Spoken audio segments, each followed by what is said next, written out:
Hi, this is Pierre Delacote working at Planet Technologies. Short video, short concept. Excel. Excel is very, very interesting because Excel is probably the most used Office application because it can do everything. It can be your personal information system, your personal database. It can do any calculation you want. So Excel basically is powerful when the IT department doesn't allow you to do much of things. So you're ending doing it by yourself in Excel. There's no right or wrong here.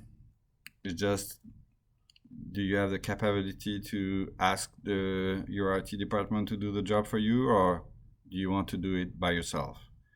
Now there's another